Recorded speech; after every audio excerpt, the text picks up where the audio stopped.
and welcome to this edition of the Western Region Football League Internet TV show. This is number 4, Tomsy, I do believe. It is number 4, yes. I'm Kevin Hillier, with me is Steve Tom. Coming up on this particular edition of the program, we'll talk to Bob Tregear, the Chief Executive Officer of the Western Region Football League. We'll catch up with a couple of coaches, David Connell from the Vale Footy Club and Marcus Barclay from the Albion Football Club, and a couple of great supporters of the Western Region Football League in Craig Vilchins and also Rhys Lunig. Now, it's been a good season so far, Tomsy. When we're doing this, incidentally, is the 8th of August. We're at the Tigers Clubhouse in Old Geelong Road, Hoppers Crossing. We've got Gold Chisel coming up on the 20th of August and the big footy show on the 2nd of September. We've had the first week of junior finals. We've got one more week of Division 2, 2 more weeks of Division 1 home and away games. How have you seen it, Tomsy? Your surprise packet for the year in both divisions, and who do you think at this stage is getting the chocolates? Oh, look, it's exciting. Finals are there, and good luck once again, as we say to all the juniors. By the time this goes onto the web, we'll probably be in the second weekend of the junior finals. But at the senior level, look, there's a couple of standout sides, I suppose, in Albion and Spotswood up the top in Divi 1, Deer Park and Auburn Vale in Divi 2. But don't be surprised if there's a smoky come along come the finals. Just got that feeling there's a couple of sides improving as it goes along. Wyndham Vale, Coburg. Yeah, Wyndham Vale in Divi chances. 2. They've really got a bit of steam up at the moment, and even Altona, as we mentioned, in St Albans, yeah, and Port I was Colts. about to say, and the one that I knew you'd want to mention is if they get in, and it looks like they will get in at this stage. If Port Colts get in, the big bodies, the Brad Julias, the Bonnets, the Masses, those blokes that we know, Toomey, they've got some great finals players, blokes who played excellent football in finals. Yep. Jason Clark turned the clock back last weekend with 15 goals. Clarkey, what? It is. Look, it's great for the competition. He's back. He's playing 15 goals by Clarkey. I bet you the chest was out a little bit last Saturday night. And the hamstring would have been iced really a lot. Wouldn't be walking by now. So, yeah, look, a lot to look forward to in this final series. Yeah, it is. And a lot to look forward to on this program. We'll be back with Bob Tregear after this.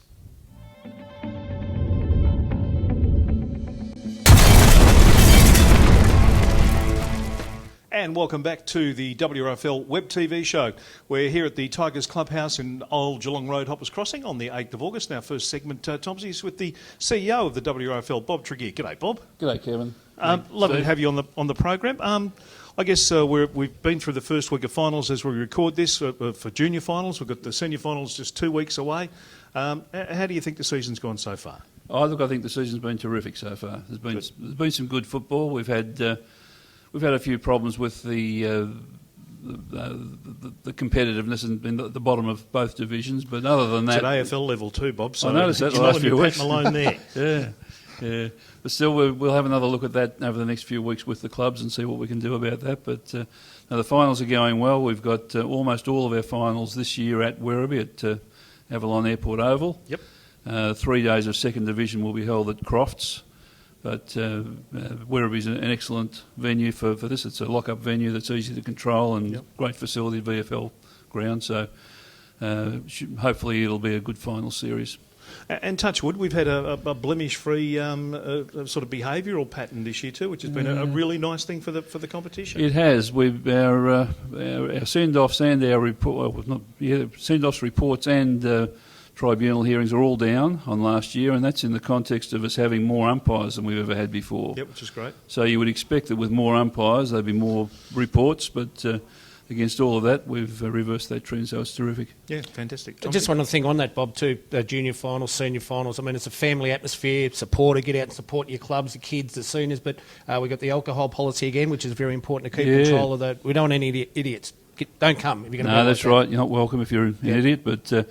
No, we've had terrific finals the last 2 years, Steve, and I think for years before that too. There was one unfortunate incident, but as you know, we've had a policy of low alcohol only the last 2 years. We're relaxing that a little this year. We've taken part in the experiment with Vic Health and AFL Victoria. Yep. They've got a research program going, and we're trialling mid-strength alcohol this year at finals, same as what you can get at the MCG, basically. Okay. And the junior finals, we're well and truly into it now. The numbers of the teams competing, we've got a bit of variety of different clubs, I think, this year. Yes, we have. I think all but about 3 clubs were represented in the first week of finals, so it was terrific. Yep. Yeah. Now, obviously, everything evolves in football and in life, and we're evolving the rules and having you've set up a subcommittee, am I right with that? Yes, we've got a panel of club people and a couple of board members and myself that are doing a total review of the rules. We haven't got into it as quickly as I hoped we would, but the aim is by the end of this year to totally review all of our rules and try and get a bit more sense into them. They're a bit of a hodgepodge at the moment. Yep. And obviously 2 big events coming up, apart from the actual finals themselves, the junior presentation night and the senior presentation night. Yes, that's right. Well, a bit of work for you too, Kevin. You'll be Absolutely. doing some emceeing there. But yes, we've moved the senior presentation back a couple of weeks from where we've held it previously. It's in the first week of October. So... and that'll be held at 501 Receptions in West Footscray, just up the road from our office. Yep. And we're looking forward to a big night that night, yes. Yeah, it should be good. And the junior presentation is a midweek one this week on a Wednesday night. That's right, down here at Wyndham Cultural Centre, and that's a big night. That gets 400 or 500 people along there, as you know, and we're expecting an even bigger crowd this year than we had last year. So, yeah, it should be a great night for them. Good stuff. Bob, when does 2012 start? I know we haven't finished 2011. There's a lot of work to do. About 6 months ago, Tom. Yeah, I was going to say, just the plans for the future. I mean, a lot of people out there watching this would think, okay, we finish a season and it's dead for 3-4 months. It's not. No. 2012 is underway. The planning's already there. Yes, we're already talking to Werribee Football Club, Williamstown Football Club and the VFL about coordinating fixtures for finals next year. Yep. That's important to us. If we don't get on top of that early, of course, we don't get any say in the availability of those 2 premium grounds for our finals. So we're already doing that.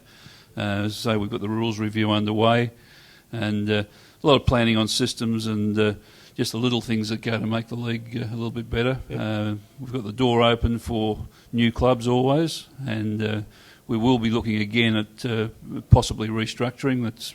The clubs knocked it back last time, but I think with the differences in standards at the bottom of our divisions at the moment, some of the clubs are starting to ask, well, maybe we should have bitten the bullet and cut ourselves back to 3 divisions straight away to even things out a bit. So we'll have a look at that between now and about mid-October. We've got to make the decision in that time frame. And of course, with the junior clubs down here in Werribee, Wyndham area and out at Melton, there's new clubs going to pop up everywhere. So yeah. It's possible we could have at least 2 new junior clubs next year, but certainly by the year after we'll have 3 or 4 new junior clubs up and going. That's great. Yeah. No, it is. It's very good, and we want that participation rate up in the ones we've already got. Yeah, good point, Kevin. We are the lowest participation rate of any region in Victoria, and that's something that we're all working very hard to get across and improve. Bob, thanks for being part of our 4th edition of the Western Region Football League internet TV show. Thanks, Kevin. And all around the world they're looking at you. Well, okay. Now you say that. Now that we can see the stats on our website, we know that we've had 85 countries view the website. How about that? And they're coming from all over the place. So, hello, world. And see, that's because Tomsy doesn't actually speak English, and they no, can that's right. They can understand in other countries. Countries. It's a trick of me trade. Thanks for being part of the show, Bob. Thanks, Kevin. We'll be back with more after this on the Western Region Football League internet TV show.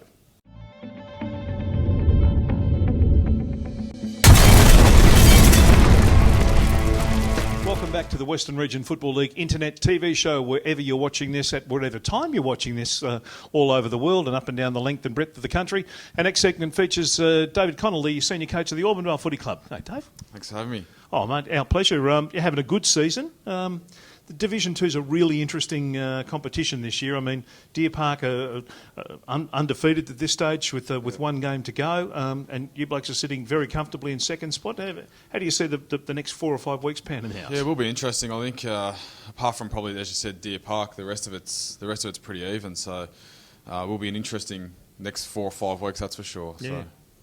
Dave, just saying that, I think, depending on the next round, you do play Deer Park. Hard asked to go into the finals, but this is probably one of the best home and away seasons that Auburn Vale's had for the last couple of years. He's always been up there, but, if you win Saturday, it's only the 2 losses for the season. If you lose, it's only 3. So you're going to finish second. Yeah, last year we were in the same situation. We played Deer Park last game, right. and we were actually on top going into the last round. Yeah. But I think we might have even lost 3 or 4 at that stage, and we're still on top. So, like Tony dropped 2 games and still be 2 games off the top of the ladder. It wouldn't happen that often. So it's been a good effort. You've had a pretty hard block of training probably a month or so ago, about 6 to 8 weeks, I think it was, mate. You put them through pretty torturous sort of... You got a specialist trainer in, didn't you? Done a bit of extra work? It was actually after the Deer Park game. Okay. So we probably found a few things out from that game, and one of the things that we definitely found is we just weren't fit enough to be able to compete with them. Yep. So we had an opportunity when we were playing probably some of the so-called bottom tier sort of sides that we had an opportunity to try to concentrate during the week a little bit more. So we put a fair bit of work into them. So. How are you going squad-wise? Nearly barring a couple of injuries, which everyone's going to have, you got most of your squad ready? This is the healthiest we've been. Good. So up until that point, we were probably making 5-6 changes every week. Yep. Over the last 6 weeks, I think we've made 7 changes. Right. So apart from one person that's overseas at the moment that'll be back on Monday next week, another one.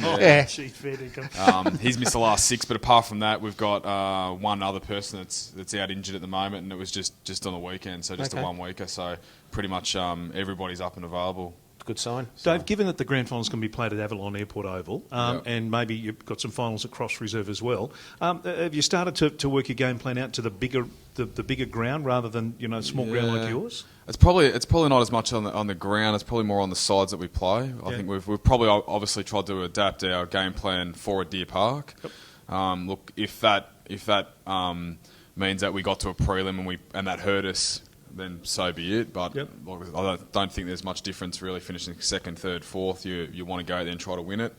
So the game plan that we've tried to develop is based on Deer Park's game. Yep. As I said, if that hurts you against a Parkside or a Wyndham or a Coburg, then you probably you take that. Division 2's been amazing, hasn't it, Tomsy? In the time we've been doing this since 2003 or whatever it is, we've seen sides go through the competition. We've seen Parkside do it twice. We've seen Glenorden do it. We've seen North Sunshine do it. Go through undefeated, get to grand final there and go whoops, and drop them. And we've seen teams like Deer Park win a flag when everyone thought they wouldn't. I think it happens. I think it happens more than it doesn't happen. To be honest, we're in a bit of a not a jam, but we've been talking probably for the last 2 weeks about how we actually approach this week. Yep. It might actually be a bad thing if we came out and won this week, because it might sharpen them up a little bit to say, well, hang on a sec, there is a challenger out there. Yep. But we've been sort of toing and froing whether we rest 7, 8, 9 guys this week and go into the first final with a 15-goal loss and them thinking they're sort of over the line. Yeah. We've changed it. We've changed probably on a daily basis over the last week and a half, and probably the loss to Parkside has probably changed our thinking a little bit. Yeah. If we had have got over the line against Parkside and had an easy win again on the weekend, we probably would have gone that way. Okay. But we've decided, unless guys are actually struggling a little bit, we'll just play a normal game now. So. Are you expecting to turn up this Saturday, because we're doing this on the 8th of August, and this Saturday you play Deer Park? Are you expecting to turn up and not know any idea of who they're playing, and for them not really to know any idea of who you're playing? Deer Park in terms of in terms of who's going to run on the ground at 2:00 in the afternoon, you're both going to be playing funny buggers? Well, we were going to be honest. I was actually, a part of me was actually was not hoping, but wasn't that disappointed when the reserves lost to Parkside, because if they had have won, it would have come down to this week for them to finish on top. Yep. And then this week it's a nothing game, so to speak, for them as well, which would have given us the flexibility to be able to play a bit of funny buggers if we wanted to. Right. But look, it's a big day for our club. We've got a Legends game the night before with the Deer Park boys, and obviously the TV, the radio, game, and look, we need a little bit of exposure too off the field, so it's probably not the best thing for the club to do that. And for our group as well, I think it's really important that now that we get a bit more momentum and go in the following week, I don't really want to have to sort of do a bit of soul searching after Saturday. Our group responds well when we're playing good footy. And I've got a couple of mentors that I spent a bit of time with as well, and they've both given me some advice even today that, look, unless guys have got niggles, you're better off having a crack. Yeah. Okay. So that's good. Just the experience of finals. I mean, you probably go from one extreme to the other a little bit. Paul Harrison, been around for 40, 50 years of... not that long, Harrow, sorry, mate. Quite a few years. Experience over the Essendon District in our competition. Then you go the other extreme, probably young Ashman, Lever. He was not young, but Lindsay. They haven't played a lot of finals football, if at all, at senior level.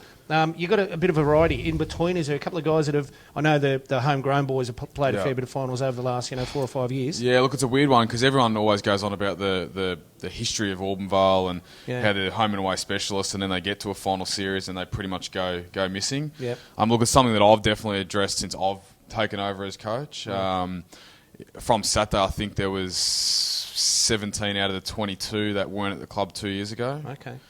So to the actual playing group, it doesn't really mean anything. Yep. But look, there's no doubt that we went and got Paul Harrison and Paul Doherty for that particular reason, that come finals time, they've both been there, done that, been in premierships in in Division 1 football, and their experience alone will rub off on everybody else. Yeah, good call. But yeah, look, a couple of the guys, and I think too with those Braybrooke guys that have come across, that'll give the group a bit more enthusiasm. Yep.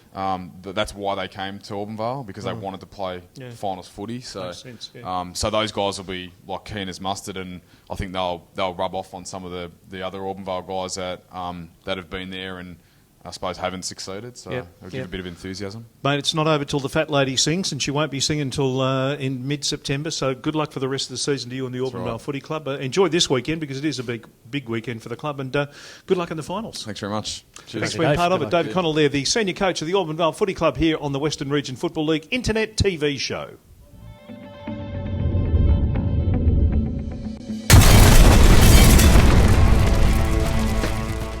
Welcome back to the Western Region Football League Internet TV show. I'm Kevin Hill here with me, Steve Tom, and our special guest now is one of the great supporters and sponsors of the Western Region Football League. It's Rhys Lunig, and Rhys, of course, is from Apparel by Extreme. Hello, Rhys. G'day, Kevin. How are you? I'm going very well, mate. thanks, mate. And great to have you as part of the competition. You've been around for a while now. Now, Extreme's been going for what, since about 2005? Yeah, we started about 6 years ago. It was called Extreme Design Clothing back then. Yep. We were importing motorbike gear as well, so we decided to split the business. Extreme Design Clothing's continued with their motorbike apparel, and Apparel by Extreme now focuses on all the sports clothing and corporate wear and safety wear as well. So we're pretty diverse in our operations. Yep. And obviously very heavily involved with a lot of the Western Region Football League clubs. Yes. Yeah, well, I've been involved with the league for 4 or 5 years, and we've been sponsoring the league during that period. But individually, we work with a lot of the clubs. Clothing is very much part of the image of the football scene now, and we've been working particularly with probably about 10 clubs, I'd say, over that period of time, and looking for further opportunities to develop relationships with the others. Yep. Now, Rhys, you're prepared to print up anything on the shirts, on the tops, anything within reason. We spoke off air before. Some clubs get a little bit ahead of themselves with it. We won't name them. That have been in the past known to want the Premiership T-shirt made up a week or so prior to the Premiership, and they probably haven't come through with the Premiership. No, and that's a bit of a trick for some of those clubs. They do get ahead of themselves, and we all know, we've been involved with sport for a long time, you can go through a season undefeated and fall over at the last hurdle. So you don't want to get too far ahead of yourself. Yep. Fortunately, we didn't go ahead with some of those requests. I think the clubs would have been slightly embarrassed to do a few hundred. They were looking for T-shirts for their celebrations after the win. Yep. Didn't come to fruition, but fortunately the order didn't come through either. So, Rhys, we're here in August. Should clubs be looking now at their pre-season singlets and training tops and all that sort of stuff around about now to plan for 2012? Yeah, Kevin, it's critical that you don't leave it too late, particularly if you start training, not long after the season finishes, which a lot of clubs do. Yep. You know, like we do a lot of pre-season garments, tees, singlets, shorts and all that. It provides you with an opportunity. Like here's a singlet, for example, that Dia Park have done. Yep. There we go. You know, and it provides you with a setup. They've custom designed that garment. You can put your sponsors' logos on them. We do custom design working with the clubs, so it's certainly up to the club to say, yeah, we want something off the shelf, which we can provide and get it embroidered up or screen printed up. But we also do sublimation, which is probably... We call it the latest look. There's a colour explosion in sporting apparel now, both cricket and football. Everybody's looking to design their own stuff, use your own club colours. You can set it up anyway, like here's the Lions head for Deer Park with their colours in there, and they've got their logos in there for their sponsors. So it does provide you with an opportunity to promote your sponsors, and that's what they want to see. Yep, absolutely. And certainly it gives a professional image for the clothing that the players wear through training, and even after game apparel, which is a big part of the image now for clubs. Yeah, it certainly is. And as you said, they come up really good, like all these tops behind us, fantastic for all the different clubs and sporting codes and that, and very bright. And as you mentioned, the cricket thing too, Rhys, just on that, gone are the days of just whites, and if you wore any stripe of different colour, even on your runner, but it's all different coloured shirts and shorts. Stephen and I played against each other a long time ago. Many years ago, yes. Had to separate you beforehand. But certainly, with the advent of 2020 cricket and one-day stuff, all the senior level cricket now is played in colours, and a lot of the local leagues have now given the imprimatur for clubs to go into colours. So it does provide the opportunity to, again, design your own stuff and play in the colours that your clubs have. Now, Reece, you're in Point Cook. You've got a factory in Point Cook. What's the easiest way for clubs to get in touch with you? Yep. My office is above Sinorama in Wallace Avenue. Now, Wallace Avenue runs parallel to the freeway. It runs between the two Point Cook exits. The easiest way to contact me is on the mobile because I'm always on the move, essentially. Elusive, yeah. So my mobile number is 0418 223 074. Got a website. It's Extreme Apparel. Now, there's no E on Extreme Apparel. It starts with an X. Yep. So if you look that up, it provides you with a range of our catalogues, which we use for getting suppliers that supply off the rack. And then there's a whole section relative to sublimation and what we can do to help clubs custom design their gear and put their own colours and designs into the apparel that they require. Good stuff. It's well worth it, for any club. Get pre-season, during the season, end of season. Nothing better than having a 40-50 on a training track in January, February with the same colours, and your sponsors do love it. It's fantastic. Yeah. So. There's a jumper. This is a training jumper, and as you can see, there's 24 logos on the back of that. Now, the sponsors for that club were very appreciative of the support the club gave them. They come down to training or whatever and watch the boys do their tricks, and then they see all the sponsors' logos on the back. So that type of stuff you can do, and it does promote the support for your sponsors, but also gives you something, and that's a good quality garment. Yeah. So it gives you a good opportunity to train with support for your sponsors. Beautiful stuff. Good on you, Reece. Thanks for being part of our program, and get behind Apparel by Extreme. Go and see him in Point Cook, and we'll catch you very, very shortly. Tom's and I are looking for a bit of an upgrade. We'll look after you. I know you'll look after Yeah. Reece. Pete's over there. You're a good man. Yeah. Reece Thanks, Looney Kevin. joining us on the Western Region Football Thanks, League Reece. Internet TV show. Back with more in just a tick. Good on you.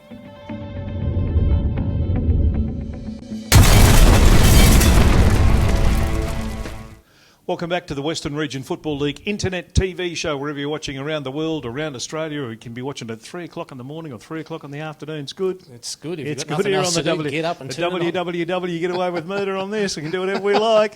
But we're not, of course, going to do that. I'm Kevin Hillier, with me Steve Tom, and joining us now Craig Vilchins from Corporate Vision Australia. G'day, Craig. Hey, Kevin. Good to have you on the program. Yeah, thank you. Tell us about Corporate Vision, because you've got a bit of a partnership going now with the Wrfl. Yes, we're a company that's originated and founded in Lavender North, Yep. and we've been here ever since. Originally to ensure that the company grows, we had to work in Melbourne because the overheads are just so high to start the company, and then once that was established, I've been sort of appointed to look after the Western Region side of it now, Yep. and look after the local football and get involved with in the Western Region generally, but also I'm a football person with a background in, I played in the FDL back in the old days when the FDL was going. Who'd you play for? Played for Kingsville back in the Oh, goodness me, Rowan Smith's old club. Yeah. Yeah?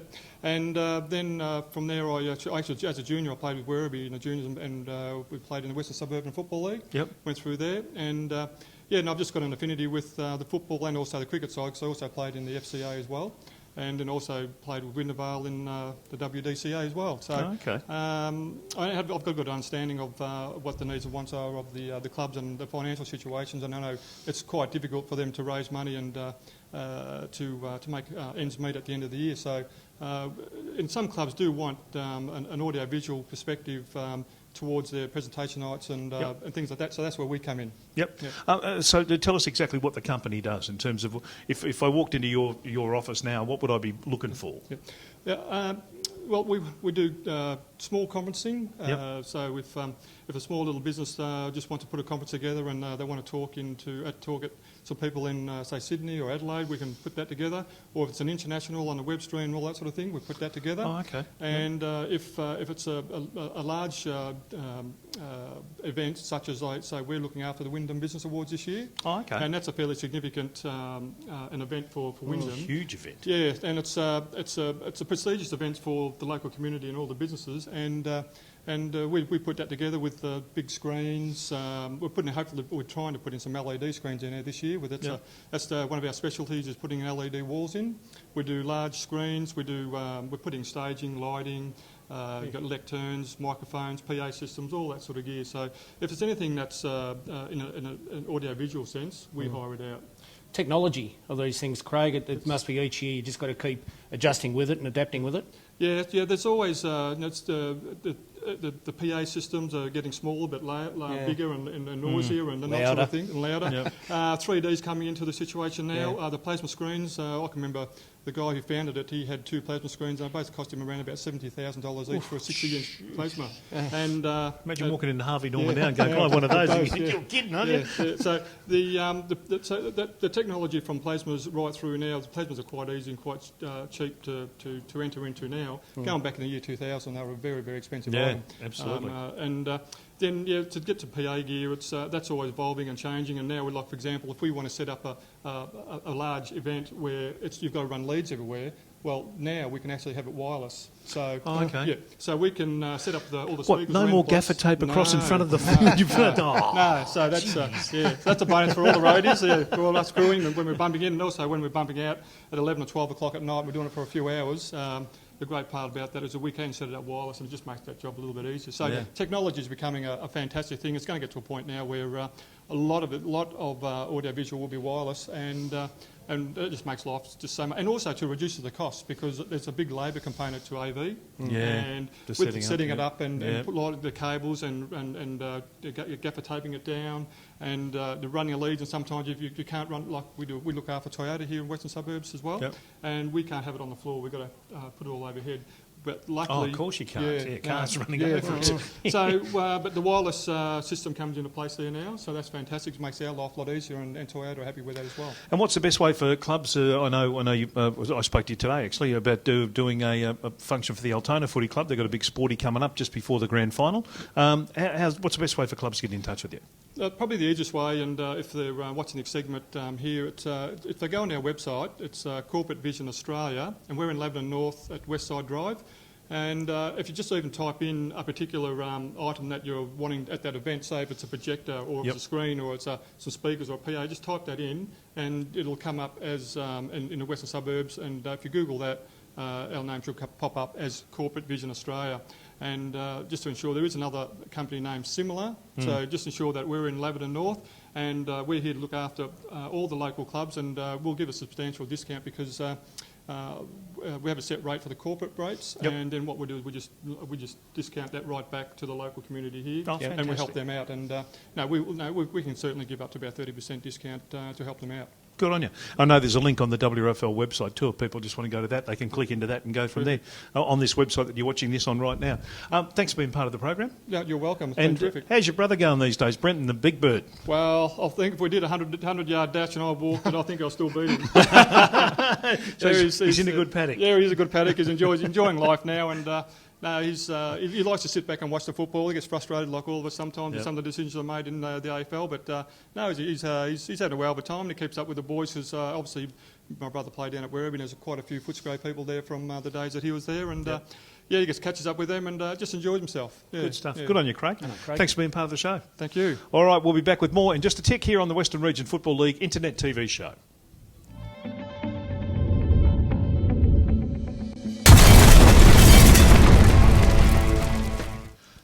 Welcome back to the Western Region Football League Internet TV show. I'm Kevin Hill here, with me Steve Tom, and joining us the co-coach, I guess is the best way to put it, of the Albion Football Club, the reigning premiers, Marcus Barclay. G'day, Marcus. Yeah, thanks for having me, Kev. I appreciate it. No, pleasure, mate. It's a very funny scenario, and I don't think a lot of people would understand what happened at Albion. Won a grand final, the coach decides to move on, helps get new coaches to the football club for the following year. You come over, Glenn Manton decides to become a coach as well as a player, and then Paul Harrison goes off and plays in Division 2. It's the days of our lives of football, isn't it? Look, I think at the end of the day, I think Harrow, to his credit, just wanted to keep playing footy in the end.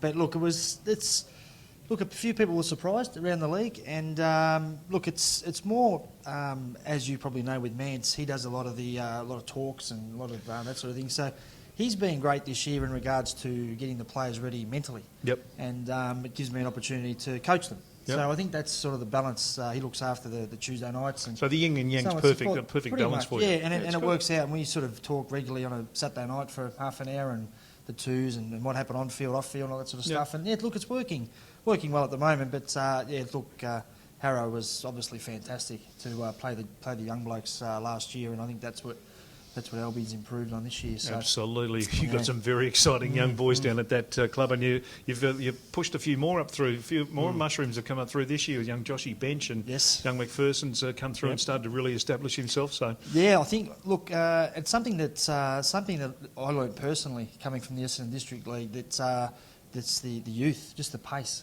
and these guys, they don't want to come off the ground, they don't want to be rotated, and the 16, 17, 18-year-olds, they can go all day. So, look, I think that's probably been Albion's strength, probably in the last year especially, but even this year it's probably helped the older blokes to, just keep their mind on the job. Yep. Mate, by the time this goes to air, probably 2 rounds to go. Goals you set yourself, I mean, finishing minor premiers, how important is that to get the weekend off, the first week of finals? Is that something you set yourself now? Yeah, look, I think it wasn't so much getting the week off. I think it was the reward for the players. Yeah. We spoke about it sort of the halfway mark when we beat Spotswood, and we sort of thought, look, we didn't really expect Spotswood to lose another game after that, but we thought, look, if we can just keep plugging away and finish top, I think it was more reward for the players rather than the week off. And now that it's sort of two games left, and we look like we probably will get the week off, I think it's probably going to be a bonus in the end, purely because of the round robin competition we played early this year with all the teams that won the grand finals. I think it just, as I said to the guys and Gibbo, the assistant coach, and also Mance, we spoke about it, we've probably played more footy than everybody else and started a bit earlier. So I think that week off's probably going to be good for us. Have the side nearly settled? I mean, barring an injury here and there, which is going to happen, the back six especially. I know yourself, Glenn, Mant and Gibbo, pretty keen on getting that back six settled and ready to go. Yeah, look, the back six this year has probably been... it's been close to settled all year. Okay.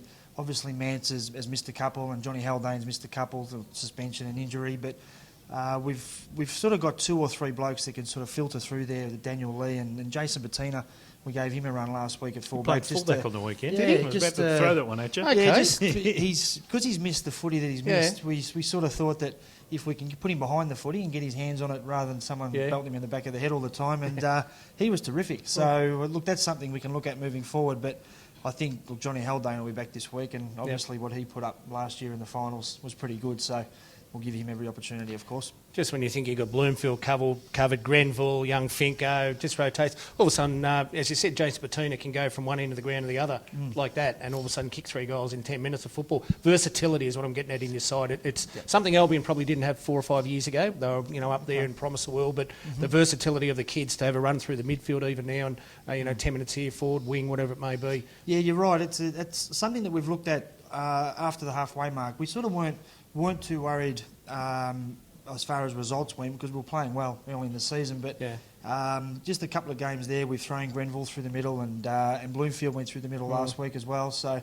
and he's only sort of 5'10", he's like a forward pocket as the star that he is. But I know, look, with Sunshine Heights and to their credit, they play well, but we sort of controlled the game, and he was fantastic, Bloomfield. So that's another sort of thing up our sleeve. Just if he's get the treatment that he gets every week, it just frees him up a little bit, and he's a star. So his skills are that good that you put him through the middle. Look, he played. From all reports, he played a bit of VFL footy through the middle and his junior footy through the middle. So. And that's a feather in his cap, I guess. So it's something we can use, and Finko and young Joshy Bench as well. Yeah. We've been throwing through the middle, so good. Yeah, that's versatility is probably what's been our strength, I guess. Yeah. Have you got to give Jimmy Philpott a rest at some stage, or will the week off work well for you if you keep that top spot? Yeah, look, it's Jimmy Philpott's an interesting one. I actually had a chat to Harrow earlier in the season about the way he was managed last year, and we've got it's almost a backup ruckman / forward in Tim McGregor. Picked up from Warrnambool, and Jimmy, being Jimmy, never wants to come off the ground. So the other bonus for us as well is to pop him in the forward line. So just last week we did it for a little bit, sort of this Glen Auden this week, and obviously North Footscray will throw him forward. But we've tended to bring him off for a rest and rather than have him not play. So we sort of bring him off and bring him into the forward line, and I think he looks forward to that more than having a week off. So. Good. Mate, the hunger, obviously it's there. I mean, I think winning the premiership last year, the players realised, especially the young crew, that how good's this? This is fun. The hunger there at the moment? Look, the hunger has been there since the first day I got the job. when I sort of had to sit there, it was a bit daunting and ring all the players and introduce myself, and I'm the new coach, and after the success that they had, and they all congratulated me, and they love Mance and they love Gibbo, so that made it a lot easier as well. And it's pretty much been all year, and it's something that I think I might have mentioned to you guys before. I haven't had to coach the hunger, just had to sort of coach them, because that's, they're there at training, they work hard, and ever since the halfway mark they've been to Altona Beach on the Sunday. So look, we seem to have all the ducks in a row. It's just going to be, come sort of the finals time, it's mentally that we're right, because obviously we've got the ability. We've sort of shown that this year, and it's just all the mental side of it. And I think the week off might help us. Whoever does finish second and third, looks like Spotswood and someone. Yep. I guess we can go and have a look at them and see what we're up against and do our notes. And I think if we get a lot of the players there to have a look at it as well, that sort of gets their hunger back and sort of think, we can do this, or it's going to be hard. And I think that's probably going to be our bonus come finals time. Yep. You the club totally and utterly bamboozled this competition with about 7 weeks to go last year. Have you got anything like that up your sleeve? I was going to ask that. Yeah, don't tell us. But anyway, if you can tell us, we won't say nothing. Tell me the World Wide Web. I think this year more so than last year. I think with Anthony Rock coming to the club, and not so much sort of giving them some structure, because Harrow was doing a terrific job, but almost giving them some belief. And I think they've actually got that. So as far as up the sleeve stuff, there isn't anything. The guys have surprised us all year, and it's every time I speak and the newspapers call, it's almost like Scott from Geelong when he took over a successful team. You almost just got to let them do their thing. And I think, you've got the talent, haven't you? There's so much raw talent in that team. It's frightening sometimes watching them. You watch a Finco and you see him do something in the space of a flash of a second, and you go, "Whoa!" Look, and he's not the only one. We've been, I think it's, a lot of people have been sort of saying to us, look, we look like we might be a better side than last year. Yeah. But until you win the grand final, that's untrue. So I think you're probably right with the Fincos and the Joshy benches, and they just don't give up. Yep. And I think come the big round, come the finals time, it's probably going to really suit them. But there's been some games, St Albans and Altona and Port Colts, where we still come up to the game and so we're not sure what's going to happen. Are we playing that well? And you're just expecting something to happen. But when it's sort of 95 points and 80 points, you sort of look at Gibbo and I look at each other, and Mance when he gets changed, and we sort of look at each other. How did that happen? So the hunger's there, and I think it's just going to be mentally come finals time, and then that's when the season starts again, doesn't it? Absolutely, mate. Best of luck for the finals campaign that Albion's got in front of them. Congratulations on what you've achieved so far this year, because not an easy job to come in to a side that's been incredibly successful. Sometimes you can fall over in that situation, but you've done a great job. No, I appreciate it. Look, we've been the support of obviously the president Terry Cooper and Gibbo. Gibbo's been a big supporter. God, Coop's been overseas. He'd be watching this on the World Wide Web in Brazil or somewhere. Yeah, well, that's right. Yeah, he's back. I think he's back this week, which is good. So he'll be happy when he sees the ladder. But look, Gibbo's been a huge supporter of mine, because he was a huge supporter of Harrow, and for him to hang around and help me out has been great. And Mance, well, you can't get much better than ex-AFL players. So I think it's been the support team and the hunger of the players, as you said before. So it's helped my job a lot easier, for sure. Good stuff. Good on you, Marcus. Thanks for being part of the show. My pleasure. And good luck for the finals. We'll be back with the wrap-up after this.